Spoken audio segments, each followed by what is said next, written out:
नमस्कार, मैं हूं अनुपम। इस वक्त के बुलेटिन के साथ प्रधानमंत्री मोदी देहरादून में संबोधित कर रहे हैं। सीधे आपको ले चलते हैं। पाकिस्तान को खुश करने का भी अभियान छेड़ रखा है और ये कोर्ट में चार्जशीट आई, बाहें चढ़ा चढ़ा करके सीना तान करके टौने मारते रहते थे।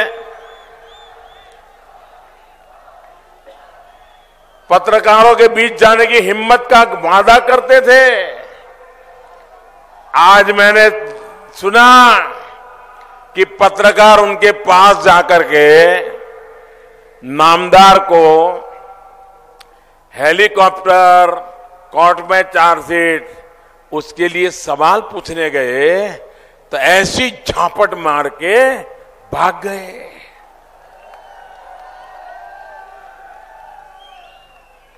ये प्रेम का मसीहा जब जमीन पैरों के नीचे खिसक रही है तो पत्रकारों को भी इस प्रकार से धकेल देने की हिम्मत कर रहे हैं। अगर आप उनके ढकोसला पत्रों को पढ़ेंगे, अभी 3 दिन पहले ढकोसला पत्र आया है ना, अगर आप उनके ढकोसला पत्र को पढ़ेंगे तो पता चलेगा कि कांग्रेस का हाथ किसके साथ है। कांग्रेस जम्मू कश्मीर में आतंकियों, पत्थरबाजों, विभाजनकारी तत्वों, जिसका सामना हमारी सेना कर रही है, अर्धसैनिक बले कर रहे हैं, उनको जो एक विशेष कानूनी व्यवस्था से रक्षा मिली हुई है, जिसके कारण फौज का जवान वहां खड़ा रह पाता है, देश के लिए हिम्मत से कदम उठा पा रहा है। अब वो कह रहे हैं, ढकोसला पत्र में कहा है कि अगर वो सरकार में आएंगे तो हमारे सुरक्षा बलों को, हमारी सेना को जो ये रक्षा कवच मिला है उसको वो हटा लेंगे।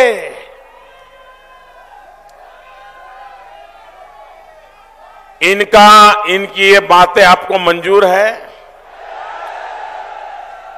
कोई सेना का जवान इसको मंजूर रखेगा?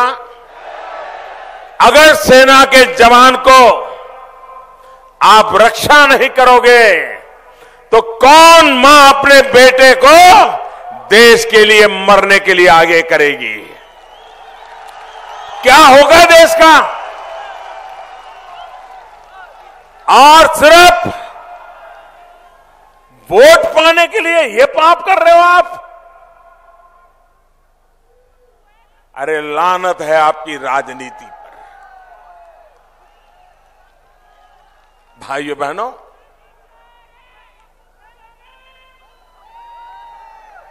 कोई ऐसा पाप नहीं कर सकता,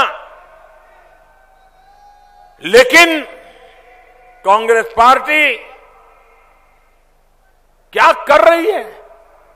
जान दांव पर लगाने वाले हमारे सैनिक फर्जी मुकदमों के कुचक्र में फंसे रहे,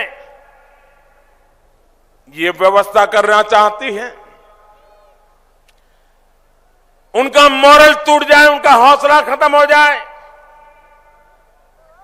कोई भी उन पर आरोप मर सकता है, कोई भी आतंकवादी कोई भी प्रकार की एफआईआर करवा सकता है, बंदूक की नोक पे करवा सकता है। तब देश के जवानों का क्या होगा? पाकिस्तान से पैसा लेकर जो पत्थरबाजों को भड़काते हैं, ऐसे लोगों से कांग्रेस खुलेआम कहती है कि हम उनसे बातचीत करेंगे। आप मुझे बताइए भाइयों, क्या आप में से कोई ऐसे लोगों का मुंह भी देखना पसंद करेगा क्या? अरे बातचीत की तो बात छोड़ो, कोई उनका मुंह भी देखना पसंद नहीं करेगा। जो भारत के खिलाफ साजिश रचता है,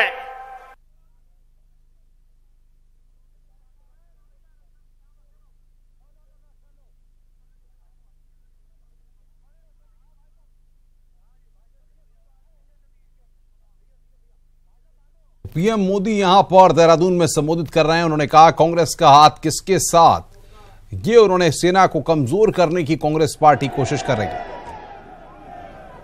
अगर सेना के जवानों पर पत्थर मारे तो देशद्रोह का मुकदमा चलना चाहिए, नहीं चलना चाहिए। रेल की पटरी पर से पटरी को निकालने का कोई खेल खेलता है तो देशद्रोह का मुकदमा चलना चाहिए, नहीं चलना चाहिए। हिंदुस्तान की खबरें दुश्मन को देता है, देशद्रोह का मुकदमा चलना चाहिए, नहीं चलना चाहिए। कोई ऐसा सोचेगा कि ऐसे लोगों को माफ किया जाए?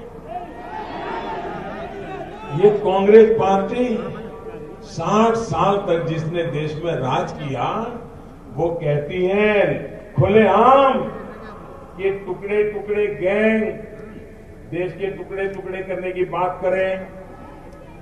अब देशद्रोह का कानून हटा दिया जाएगा। क्या देशद्रोह का कानून हटना चाहिए?